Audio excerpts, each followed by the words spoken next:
என் அன்பார்ந்த ஆசிக் தோழர் நேயர்களே, கடந்த 13 நாட்களாக ஈரானுக்குள்ள மக்கள் எல்லாமே அரசுக்கு எதிராக பல்வேறு இடங்களில் ஆர்ப்பாட்டங்களையும் போராட்டங்களையும் முன்னெடுத்துட்டு இருக்காங்க அப்படிங்கிற செய்தியை நீங்கள் கேள்விப்பட்டிருப்பீங்க. உண்மையாகவே ஈரானுக்குள்ள என்ன நடந்துட்டு இருக்கு? கடந்த சில ஆண்டுகளாக ஈரானுடைய வளர்ச்சி என்று பேசின விஷயங்கள்லாம் பொய்யா? அப்போ உண்மையாக அங்கே என்ன பிரச்சனை தான் போயிட்டுருக்கு அப்படிங்கிற விஷயங்களை குறித்து தான் இந்த காணொலியில் பார்க்க போகிறோம்.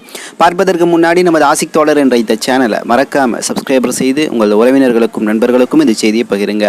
மறக்காமல் கீழே இருக்கக்கூடிய பெல் ஐக்கானை கிளிக் பண்ணுங்கள். இதன் வழியாக நமது செய்திகள் உடனுக்குடன் உங்களை வந்தடையும். வாங்க செய்திகளுக்குள்ள பார்ந்த தோழமைகளே, கடந்த 13 நாட்களாக ஈரானுடைய பல்வேறு மாகாணங்களில் மக்கள் எல்லாமே அரசுக்கு எதிராக ஆர்ப்பாட்டங்களையும் போராட்டங்களையும் முன்னெடுத்துட்டு இருக்காங்க. இல்லை பல நபர்கள் இறந்து விட்டார்கள் அப்படிங்கிற செய்தி வருது. இன்னும் அரசு கட்டிடங்கள் எல்லாமே இன்றைக்கி தீ வைக்கப்படுது. குறிப்பாக ஈரானுடைய தலைநகரம் தெஹ்ரானுடைய பல்வேறு இடங்களில் தாக்குதல் நடந்திருக்கு. அப்படி கலவரக்காரர்கள் நடத்தின தாக்குதலில் பல பேருந்துகள், ஆம்புலன்ஸுகள்னு சொல்லிட்டு தீக்கிரை ஆகிட்டு இருக்கு அப்படிங்கிற செய்தி தான் வந்துட்டுருக்கு. கிட்டத்தட்ட 31 மாகாணங்களில் இந்த ஆர்ப்பாட்டங்கள் போராட்டங்கள் போயிட்டுருக்கு. ஸோ இந்த செய்தியை வைத்து கொண்டு மேற்குலக ஊடகங்கள் என்ன சொல்லுதுன்னா, அரபுலக புரட்சி, அதாவது அரபு புரட்சி 2.0 ஆரம்பிச்சிருச்சு.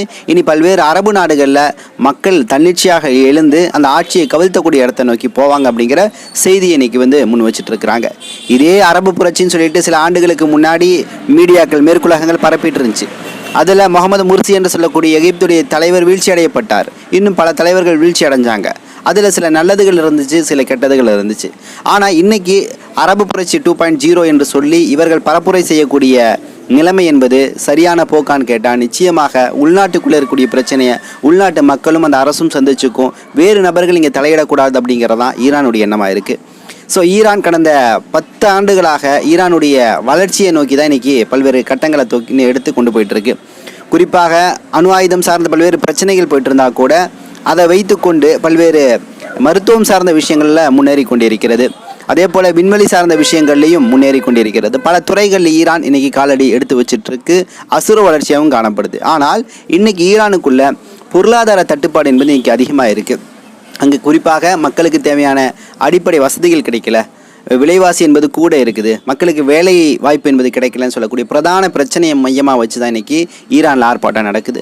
ஆனால் இந்த ஆர்ப்பாட்டத்தை இந்த பேரால், அதாவது பொருளாதார வீழ்ச்சி இருக்குது, இங்கே மந்த நிலை இருக்குது, இங்கே விலைவாசி கூட இருக்குன்னு எடுக்கக்கூடிய மக்களுடைய விகிதாச்சாரம் பார்த்திங்கன்னா மிக குறைவு. ஏன்னா இன்றைக்கு நிலவரப்படி இந்த போர் அதாவது இந்த கலவரம் ஆரம்பத்தில் 1000, 2000, 5000 இருந்த அந்த எண்ணிக்கை என்பது இன்றைக்கி 8000லேருந்து 10,000 நபர்கள் என்ன பண்ணிட்டு இருக்காங்க அரசுக்கு எதிராக. எந்த அரசுன்னு கேட்டிங்கன்னா இன்றைக்கி ஈரானை ஆட்சி செய்து கொண்டிருக்கக்கூடிய IRGC இராணுவமாகட்டும், இந்த இராணுவத்துக்கு எதிராகவும் குறிப்பாக ஆயத்துல்லா கொமேனி மதவாத ஆட்சியை முன்னெடுக்கிறாரு.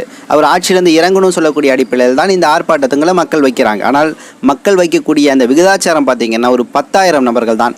ஆனால் ஈரானில் எத்தனை மக்கள் இருக்காங்கன்னா கிட்டத்தட்ட 9 கோடி மக்கள் ஈரானில் வசிக்கிறாங்க. அப்போ 9 கோடி மக்களில் வெறும் 10,000 என்ற நம்பருங்கிறது ரொம்ப குறுகிய நம்பர் தான்.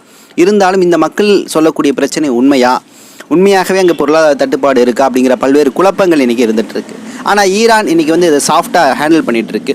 மக்கள் போராட்டத்தில் ஈடுபடுறீங்களா, ஈடுபடுங்க, நாங்கள் முடிஞ்சளவு தடுக்கிறோம், பல நபர்களை கைது செய்கிறோம், உங்களுடைய கேள்விகளுக்கு பதில் சொல்கிறோன்னு சொல்லிட்டு பல இடங்களில் இன்றைக்கி ஆயத்துல்லா கொமேனி இறங்கி பதில் சொல்கிறார் சில இடங்களில்.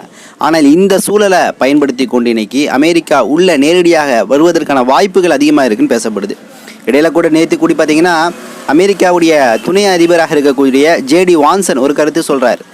இங்கே போராட்டம் போயிட்டுருக்கு ஈரானுக்குள்ள மக்கள் யாராவது கொல்லப்பட்டார்கள் என்றால், போராட்ட கலவரக்காரர்கள் என்ற அடிப்படையில் மக்களை யாராவது அந்த அரசு கொன்றுச்சு, தாக்கிருச்சு அப்படின்னா நிச்சயமாக நீதியின் அடிப்படையில் நாங்கள் உள்ளே வருவோம். ஏன்னா எங்கெங்கே நீதி மறுக்கப்படுதோ அங்கெல்லாம் அமெரிக்கா இருக்குன்னு சொல்லிட்டு இன்றைக்கி JD வான்சன் என்ன பண்ணுறாரு, கருத்து சொல்கிறாரு.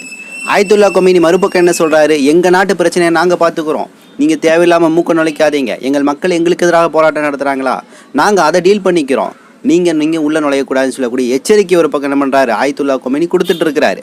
அப்போ ஈரான் ஒரு ஆட்சி கவிழ்ப்பு சூழலை நோக்கி அங்கே போராட்டங்கள் போயிட்டு இருக்க வேலையில் அமெரிக்கா எப்போ டைம் கிடைக்கும் உள்ளே பூந்து இந்த வேலையை கச்சிதமாக செஞ்சு முடிப்போம்னு சொல்லிட்டு காத்துட்ருக்கு. ஸோ இந்த பிரச்சனைக்கு முன்னாடி உங்களுக்கு தெரியும், இன்றைக்கி சர்வதேச அளவில் பல்வேறு நாடுகள் இன்றைக்கி அமெரிக்காவுக்கு இலக்காயிட்டிருக்கு. வெனிசுலாவுடைய தலைவர் மதுரா அவர் என்ன பண்ணார், நாடு கடத்தப்பட்டிருக்கார். நேராக தூங்கிட்டு இருக்கும்போது அவர் வீட்டிலேயே போய் அமெரிக்காவுடைய CIA அதே போல் டெல்டா என்று சொல்லக்கூடிய ஸ்பெஷல் ஃபோர்ஸ் ஆகட்டும், அதே போல் FBI இந்த அமைப்புகள்லாம் உள்ளே போய் வெனிசுலாவுடைய தலைவர் மதுரா தூங்கிட்டு இருக்கும் போது அவரையும் அவருடைய மனைவியும் கடத்தி கொண்டு போய் நேராக எங்கே வச்சிருந்துச்சு, அமெரிக்காவுடைய நியூயார்க்கில் கொண்டு போய் வச்சிருச்சு. மனைவி இன்றைக்கி புகைப்படம் வெளியிட்டிருக்காங்க, அவங்க கண்ணுலெல்லாம் காயம் ஏற்பட்டுருக்கு.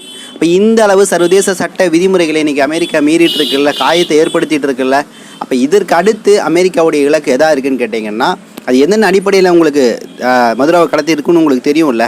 வெனிசுலாவில் போதைப்பொருள் பழக்கம் அதிகமாக இருக்குது. மதுரா போதைப் பொருளை உற்பத்தி செய்து அதை ஊக்குவிக்கக்கூடிய இடத்துல இருக்கிறார். வெறும் அவர் நாட்டுக்குள்ளே மட்டும் இந்த விஷயத்தை அவர் அனுமதிக்கலை, அமெரிக்கா வரை கொண்டு வருவதற்கு ஒரு மாஃபியா கும்பலாக என்ன பண்ணுறாரு, மதுரா செயல்பட்டு இருக்கிறார் அப்படின்னு சொல்லிட்டு இன்றைக்கி இப்போ மிகப்பெரிய அளவில் எச்சரிக்கைகளை கொடுத்து அவருக்கு எதிராக வழக்குகளை அமெரிக்காவில் தொடுத்து இறுதியாக சர்வதேச விதிகளை உடச்சி இன்றைக்கி வெனிசுலாவுடைய தலைவர் நிக்கோலஸ் மதுராவை கடத்தியிருக்கிறாங்க. ஸோ வெனிசுலாவுடைய இந்த சம்பவத்துக்கு அப்புறம் கிட்டத்தட்ட $4 பில்லியன் கச்சா பொருட்களை அமெரிக்காவுக்கு வெனிசுலாவிலிருந்து ட்ரம்ப் கொண்டு வந்திருக்கிறார் அப்படிங்கிற செய்தி கூட ஊடகங்களில் பார்க்க முடியுது. ஸோ இன்றைக்கி ட்ரம்ப்புடைய அடுத்த டார்கெட் எதுன்னு கேட்டிங்கன்னா, கொலம்பியா மற்றும் மெக்சிகோ இந்த நகரங்கள்லேயும் போதைப் பொருட்களுடைய பழக்கம் இருக்குன்னு சொல்லிட்டு அடுத்து இந்த கொலம்பியா மெக்சிகோ மேலே தாக்குதல் நடத்துவதற்கு தயாராக இருக்கிறாரு. வான்வெளி தாக்குதலை ஏற்படுத்தி குண்டுகளை போட்டு இது போல் ஒரு சம்பவம் மீண்டும் வெனிசுலா நடந்த மாதிரி நடத்தலாம்னு சொல்லக்கூடிய முயற்சியில் ஈடுபடுறாரு அப்படிங்கிற தகவல் வருது. ஸோ ஈரானை பொறுத்த வரைக்கும் இன்றைக்கி அதோடைய அப்ரோச்மெண்ட் எப்படி இருக்குன்னு கேட்டிங்கன்னா, ஈரான் மேலே நேரடியாக போய் தாக்குதல் நடத்துவதற்கு வாய்ப்புகள் குறைவு. வெனிசுலா போல் நேரடியாக உள்ளே இறங்கிலாம் எதுவும் செய்ய முடியாது. ஏன்னா ஈரான் மிக ரொம்ப ஸ்ட்ராங்கான ஒரு நாடாக இருக்குது. இராணுவத்தில் ஈரானோட அமெரிக்கா பலமாக இருக்கலாம், ஆனால் ஈரானுக்கு ஆக்சஸ் ஆஃப் ரெசிஸ்டன்ட் என்று சொல்லக்கூடிய ஒரு போராளி குழுக்களுடைய கட்டமைப்பை ஈரான் வலுவாக வச்சுருக்கு. ஸோ இந்த போராளி குழுக்கள் மத்திய கிழக்கிலிருந்து ஈரானுக்கு பக்கபலமாக இருக்கக்கூடிய வாய்ப்புகள் இருக்குது. அது மட்டும் இல்லாமல் சீனா, ரஷ்யா போன்ற நாடுகளுடைய சப்போர்ட்டு, ஈரான் எதிரியாக அல்லது இருக்கக்கூடிய அரபு நாடுகள் கூட அமெரிக்கா கூட பிரச்சனை வந்துச்சுன்னா உடனடியாக ஒரு ஒப்பந்தம் போட்டு நல்லுறவை ஏற்படுத்தி கொண்டு அமெரிக்கா மேலே தாக்குதல் நடத்துவதற்கான வாய்ப்புகள் அதிகமாக இருக்குது. ஸோ ஈரான் ரொம்ப ஸ்ட்ராங்கான பொசிஷனில் இருக்கிறனால தொடர்புகள் மத்தியில் ஈரானில் நேரடியாக அமெரிக்கா இறங்கி பல்வேறு விஷயங்களை செய்ய முடியாது. ஆனால் அது வெயிட் பண்ணிகிட்டு இருக்கு, உள்நாட்டு பிரச்சனை எப்படி போயிட்டுருக்குன்னு சொல்லிட்டு. இன்றைக்கி 2000, 5000, 10,000 கூட்டிகிட்டு இருக்கிறாங்கல்ல.